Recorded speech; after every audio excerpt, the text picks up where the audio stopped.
Жаңа оқу жылының қарсаңында су ресурстары маркетинг жауапкершілігі шектеулі серіктестігі әдемі дәстүрді қайта жалғастырды.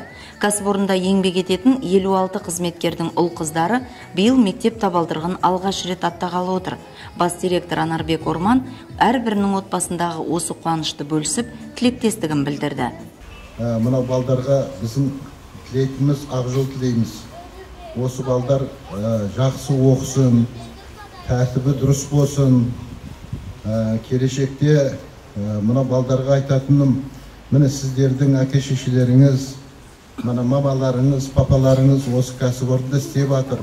Үлкен абыройға ие, өте мықты, өзіне лайықты қызметіне жақсы атқарып, керемет жетістіктерге жетіп жүр. Міне осындай мықты, мынау үлгілі семьяның балдарсыздар, қыздарсыздар.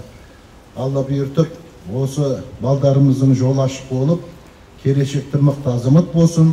Ал енді оқуды бітіргеннен кейін сіздер мына мамаларыңыздың, папаларыңыздың жолдарын қуып, аталарыңыздың жолдарын қуып, осы біздің мекемеге келулеріңізді сұранамын.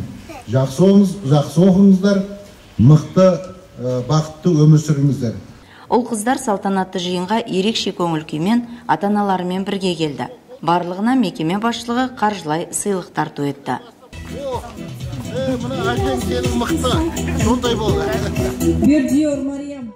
Ұжым қызметкерлерінің арасында көп балалы отбасыларға мүмкіндігінше қолдау көрсету де кәсіпорында дәстүрге айналған. Осы күні ұжымдағы көп балалы отбасылардың 25-не кәсіподақ ұйымы атынан қаржылай тарту жасалды.